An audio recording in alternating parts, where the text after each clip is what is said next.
taking action for you. Our show continues its proud tradition of delivering some of the most engaging, insightful, and intelligent coverage of arts, entertainment, culture, celebrity, and lifestyle anywhere on television. In this episode, we shine a powerful spotlight on celebrated history-making elected officials whose public service has been nothing short of extraordinary. Detroit's own queen of talk radio, Mildred Gaddis, sits down exclusively for Pulsebeat Media with Michigan's first Black Lieutenant Governor, Garlin Gilchrist, as well as Texas powerhouse Congresswoman Jasmine Crockett. But first, House of Diggs, The Rise and Fall of America's Most Consequential Black Congressman Charles C. Diggs Jr. is a must-read book, and we had a chance to talk to Dr. Marion Orr at the Flyleaf Bookstore in Grosse Pointe Farms. It is a scoop. We're the very first ones to have talked to him in Detroit. So stay tuned as we continue to do what we like to do, get to the bottom of what is hot and happening. Diggs shows up in almost every account of American politics from 1955 until his death. I kid you not. In 1955, Charles Diggs Jr. became the first African American to represent the state of Michigan in the House of Representatives. As more Black legislators entered the House, they recognized the power in numbers. And so, in 1969, Representative Diggs launched the Democratic Select Committee, the precursor to the iconic Congressional Black Caucus. I knew about and had learned about Congressman Diggs' contributions for many, many years. In fact, I learned about his contributions when I was an undergraduate student, so when I was 18 years old. And when I went to graduate school to study political science, I learned even more about Diggs' contributions. So I learned about him and figured, wow, no one had written a book on this remarkable American. And once I discovered that Diggs left his papers at Howard University, I decided to take the plunge and to write what is my first biography. And he left a tremendous record, desegregating commercial air travel. He was the father of home rule in Washington, D.C. He was the founder of the Congressional Black Caucus, which today is the largest caucus in the Congress, some 62 members today. Diggs also led and ignited the anti-apartheid movement in this country from his position as a member of Congress. So he accomplished a lot. And also the controversy that would be surrounding his name. You're probably making reference to the fact that I, in my research, obtained Congressman Diggs' FBI file through the Freedom of Information Act. It took 5 years to receive the files. How the Justice Department learned about the payroll violation that Diggs was indicted and convicted and spent 7 months in prison for. My book reveals for the first time that the person who fingered or gave the tip was Randall Robinson, who was at the time Congressman Diggs' chief of staff. As we know that once Diggs went to prison, Diggs had been known as Mr. Africa, the leading voice in America on Africa issues. Once Diggs went to prison, Greg, Randall Robinson became the face of the movement against apartheid in South Africa.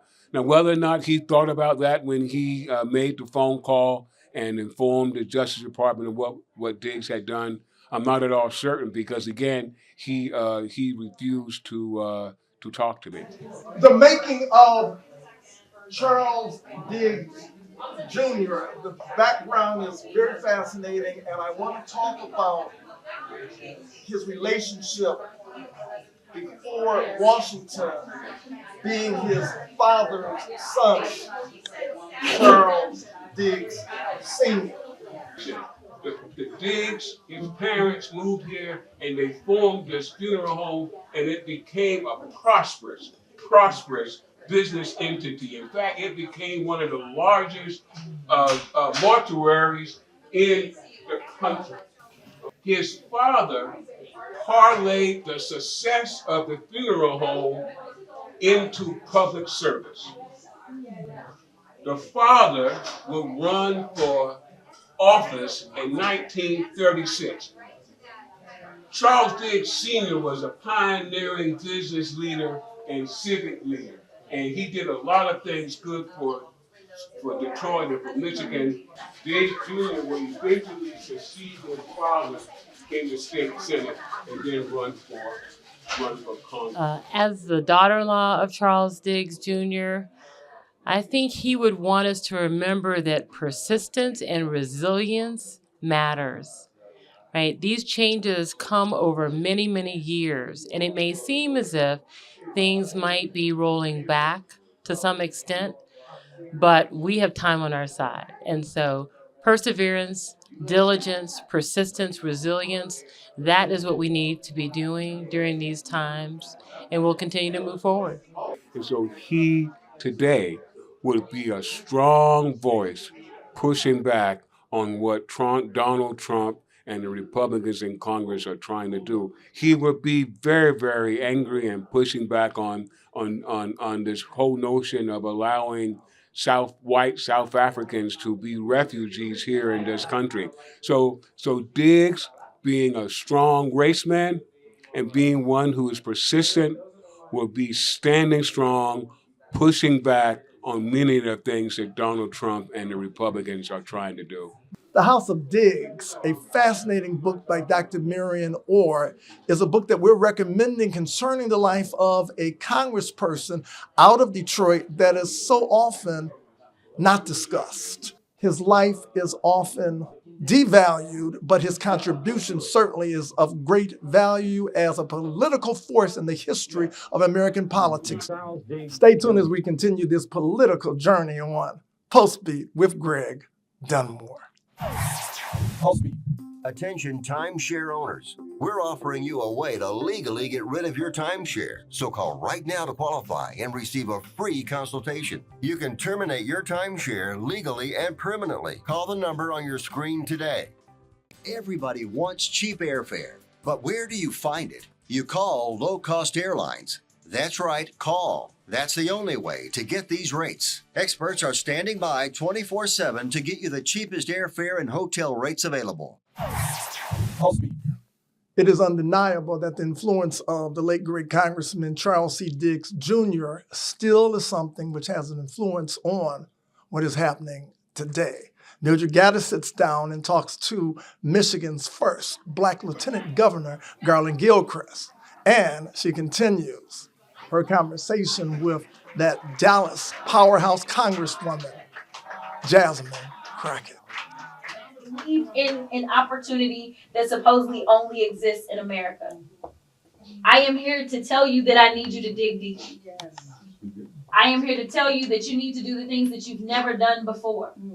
I am here to tell you that Garlin will make sure that everybody, those that voted for him, those that voted against him, and those that just don't get off the couch, he will make sure that they are protected in this very important time. I'm excited to have her. I'm excited, Congresswoman Crockett, she's one of the most important voices in our country, somebody people respect because she speaks the truth and is not afraid to speak the truth. And in a time when there are too many politicians, there are too many Democrats who are scared to tell it like it is, we need more of the kind of people who are willing to show up for people no matter what, no matter who they have to go up against, no matter what corporate interest is standing between people and progress, no matter what wealthy person is standing between people and progress. I know Michiganders want somebody who's going to be a fighter for them, who can protect the progress that we've made in the last several years, that this president and this administration is threatening to take away. And the harm they can do to Michiganders, people want somebody who's going to fight back. They respect Jasmine Crockett because she's a fighter. And they'll support me because I'm a fighter too. And she's one of those folk who are willing to stand on truth and principle, even if she's standing alone. Absolutely. I mean, it doesn't, what's most important is that we show up for people. We show up for the families. I'm showing up for the parents whose kids go to Detroit public schools with my kids. I'm showing up for the families who are struggling and reaching to make sure they can afford their medicine, to make sure they can afford their health care, make sure they can afford their groceries. That's who I'm fighting for. And that's all that matters, is fighting for them. When you look at where we are right now in Detroit public schools, when we talk about education, there are not enough children. And if I think about this, 2 summers ago, the superintendent wouldn't allow the younger children into the classrooms. They couldn't go to summer school. You had to be older. How does that kind of thing happen when we know that children have to be singularly focused when it comes to education? Look, my and kid, consistent. so my kids go to Detroit Public Schools. And the reason I shared that is because it's important to be invested in our public education system. And the truth is we are not yet fully funding public education in the state of Michigan. Now we're funding it more than we ever have. This year now we have $10,000 per student going into every classroom, every public school across the state of Michigan. But we need more. We need more investment so that we will never turn away a student who needs to be in a classroom in a structured environment so they can learn. There's no excuse for that. So that is why I'm pressing to make sure that we can fully fund our public education system. And the way that we do that is by making sure those who are not paying what they owe actually put that money on the table. The largest corporations and the wealthiest people, they have not paid their fair share in taxes. And because of that, we have not had the resources to put into public school systems like Detroit and others across the state of Michigan. And when we do that, we'll be not only talking about resources for summer school experiences, out of school time experiences. We'll have additional resources to make sure every kid is enrolled in a pre-K program in every community, that every kid is enrolled in a childcare program in every community that will position them to be able to be early readers. That's how we improve our 3rd grade reading scores. You can read in 3rd grade if you know your letter sounds when you're in 1st grade. And we roll them into programs that can do that. See, summer school a lot of times is about remediation. I'm trying to position kids for success before they get in the classroom, not only have to clean up after. Do you ever envision there being a different kind of system that would afford children to have access throughout the year? Look, I think that we need to have learning experiences available throughout our community. I have championed making sure the state of Michigan now puts $70 million every single year into outside of school time programming.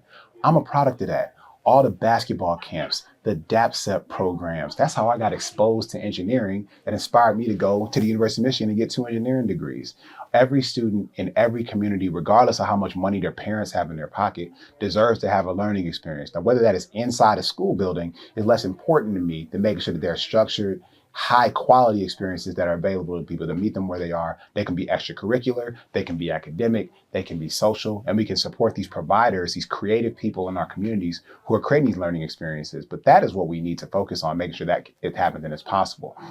Ben Jealous once said there are 2 kinds of power: organized money and organized people. And when the people are organized money doesn't matter. Although we all know that there needs to be money to be successful at some point. How's the organization on the ground? This is all about the ground game. This is about people. Look, what I'm really excited about is that the coalition that it takes to win in Michigan is a coalition that pulls from everywhere. It pulls in young people and seniors. It pulls in Black voters and voters of color and white voters. It pulls in the entirety and the breadth of the working class. It pulls in students and non-college youth. It pulls in people who are working hard, but still making a poverty wage that we need to raise here in the state of Michigan.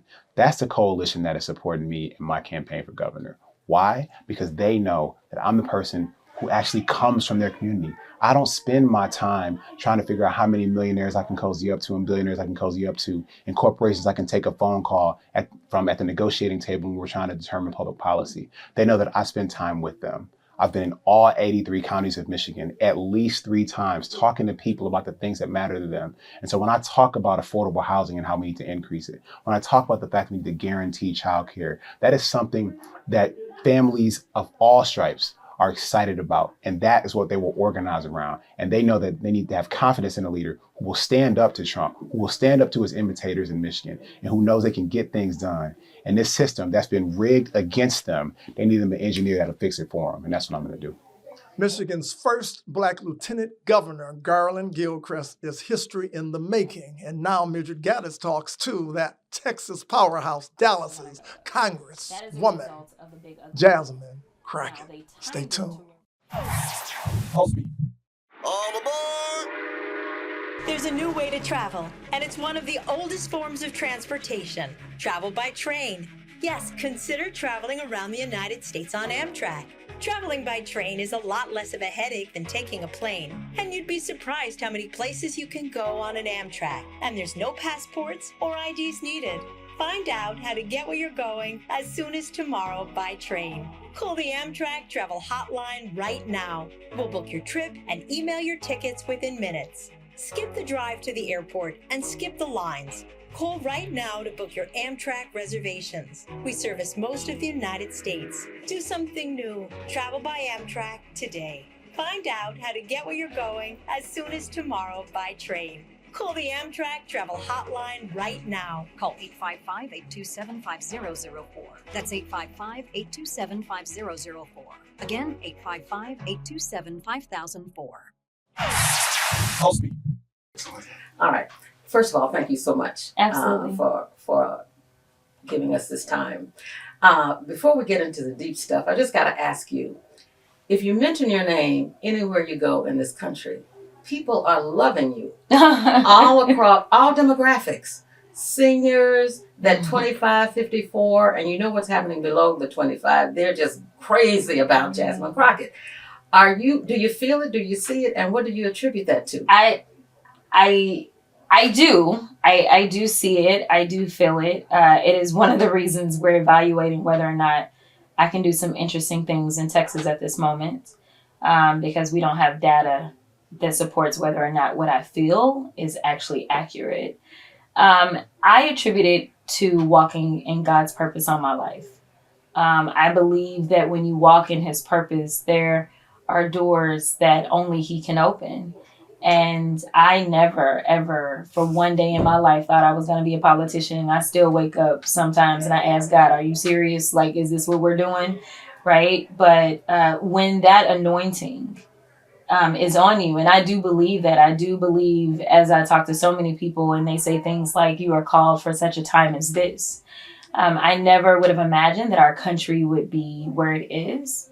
And I never imagined that some of those civil rights warriors that I studied and some of those amazing people that came before me and opened so many doors, the fights that they waged that I studied, that I then be waging them in a new way. I never imagined that. But if I had to write my own story, Lord knows it would not look like it does. And so as the song says, my life is not my own. And I truly believe it is him. That is his way of communicating to me to keep going on those days that I really just want to say why and go do something simpler. And we're in the midst of those days right now. Yeah. A lot of Americans were hoping that the Democrats would stay the course in their positioning to insist that the people in this country who are the indigent, the ones who have less than everybody else, would be able to get quality health care at a cost that they could afford. That didn't happen.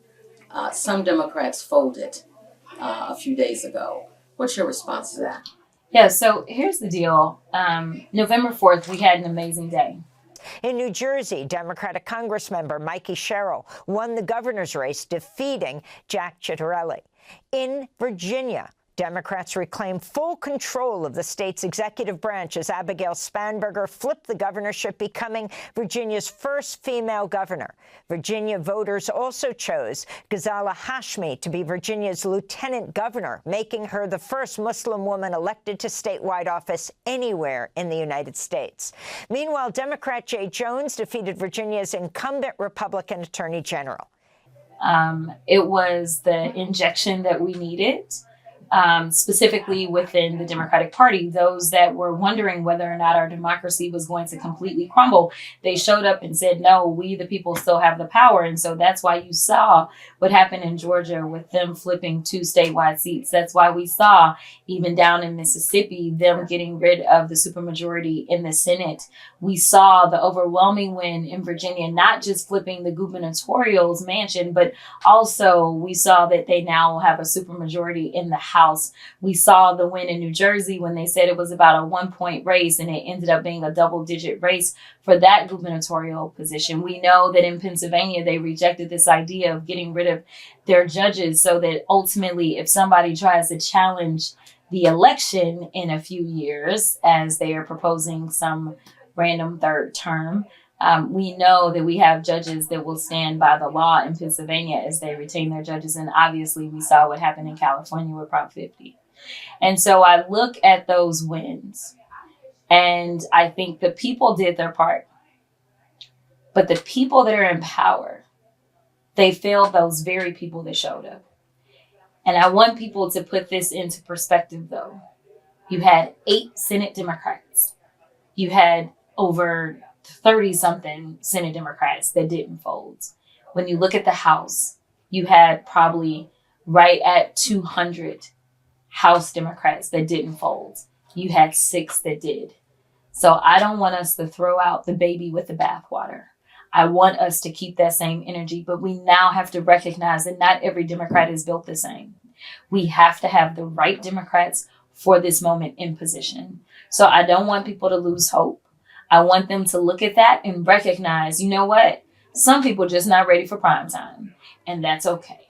We need to make sure that the ones that are getting into office, they are the right ones, not just putting a D into office, but the right D into office. And I think that that is the lesson. As it relates to the impact of reopening the government, obviously, I was never for any of our government workers being harmed in the way that they've been harmed. But let me be clear about something. They've been harmed ever since this president swore in on January 20th. We've saw an unprecedented attack on the federal workforce. We've seen those federal workers, the ones that they claim to care about when they were trying to reopen the government, which the only reason the government was shut down is because they can't govern, right? Because I do want people to understand that if the party in power had done their work, which means passing 12 appropriations bills through the House and the Senate, they don't have to worry about the 60-vote filibuster. They couldn't get their work done on time. That is the reason that the government shut down in the first place. They technically don't need our votes when it comes down to passing a budget. They needed our vote for a continuing resolution, which is a stopgap because they didn't complete their work. So I want people to understand this was the Republicans' fault through and through. They failed to get their work done, so the government shut down. And then they went to Democrats and said, we're not going to talk to you. We just want you to take this. And that's not how you enter into a negotiation. That's not what it looks like to legislate. These people are not ready. And so, yeah, the ramifications, what's going to happen right now is we are going to see not just those that are on Medicaid and Medicare. They already devastated that when they took $1 trillion out with the big ugly bill. What happened with this is that now we're looking at the Affordable Care Act, those that are getting their health care on the marketplace, whether they're a small business owner, whether they're just self-employed, whatever it is that keeps them from being able to join into a bigger group plan because, say, they're not working for some big corporation. Those are the people that are on the marketplace. And we know that their premiums are going up because of the big ugly bill. All of our premiums are going up because of the big ugly bill. Because the way that insurance works is we all pay in. We all pay into the pot, and we hope we never have to dig out the pot. But if we do, then we want that pot of money to be there. And that is why it sustains. That's why if you say are healthier, your insurance premiums are less because it's less likely that you'll have to pull out of it. So this is a pot game that we play. Well, the federal government just said, let's take $1 trillion out of the pot. That means in order to sustain the system itself, everybody has to pay a little bit more into the pot because they pulled $1 trillion out. So all of us are going to endure higher insurance costs no matter where you get your insurance from. That is the only way to sustain healthcare in general. So that's number one. What the Republicans decided to do as they reopened the government is they refused to negotiate on the expiration of the tax subsidy that said, you know what, while you're already down because your insurance premiums are going up, that is a result of the big ugly bill. Now they timed it to where we're not really supposed to feel the brunt of it. Imagine that. We're not going to feel the brunt of it until after the midterms. That is how they timed it. But with everyone who is in the know, those that are in the industry looking forward to what's coming, many of them are responding. The market is responding right now, which they did not anticipate. And so as everyone is looking at higher premiums, there was at least a tax subsidy that was available for those that get their healthcare on the marketplace. That tax subsidy is supposed to expire in December. The the Republicans refused to negotiate on extending this tax subsidy at the same time in that same big ugly bill where people's insurance premiums decided they're going to have to go through the roof in order to sustain health care.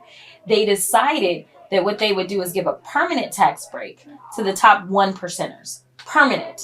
But they will not do a temporary extension to everybody else to make sure that they can stay healthy. It is so disappointing. And the reason that we dug in on this fight is because we have minimal leverage right now, being that we don't control the House, we don't control the Senate, and we definitely don't control the White House. But when they needed us, when the filibuster actually applied, this was our chance to fight not just for our constituents, but rural America uses this more than urban America, to be clear. We know that the state of Florida that has consistently voted Republican, they have more people that are on the exchange than any other state. So let me be clear. This isn't a partisan fight for Democrats. This is a fight for what is right. And I think that that is what we are missing in politics right now, is people that just settle in and say, I'm going to do what's right versus worrying about what is partisan. And the fact that we are debating whether or not people should have access to healthcare, or the fact that our Congressional Budget Office, for the first time that I am aware of since I've been in Congress, decided that they would try to estimate the number of deaths that would be dealt as it relates to legislation. That's not what the CBO does. The CBO is supposed to tell us what the difference in cost is going to be. They were trying to guess how many people are going to die. That is the world that we're living in right now. And that is why I was always going to be a no if we could somehow hold the line and maybe save a few lives. Because to me, by the time I'm elected, I'm not just a Democrat. My official title is U.S. Representative. And I've got to do right by all of us. Representative Jasmine Crockett from Texas. Thank you so much, Madam Ranker, and thank you so much to our witnesses for being here today. You know, I've sat and I've listened, and what my colleague, Mr. Krishnamurthy, just talked about was just blatant racism. Like, I'm going to just call a thing a thing. Like, this administration is racist. That he has always been a racist, and that is what we are enduring in this country. Let me give you some facts behind this racism, and they get mad when I say the things that I say, but I will not stop speaking the truth.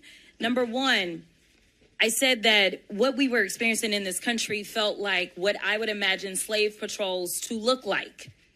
And frankly, anybody that knows anything about slave patrols, this is exactly what it was like. We're talking about lawless people that are going around with no warrants or anything, and it's all about rounding people up and disappearing them. That is what's currently taking place. And interestingly enough, even though modern day policing was born out of slave patrols, when I was speaking with one of my friends who is a federal law enforcement officer, he told me that one of the things that he has observed is that the culture is created at the top. And when I think about it, it absolutely makes sense. If you have somebody at the top that will not tolerate the types of things that we're seeing, then maybe those under you won't do it. Pulsebeat.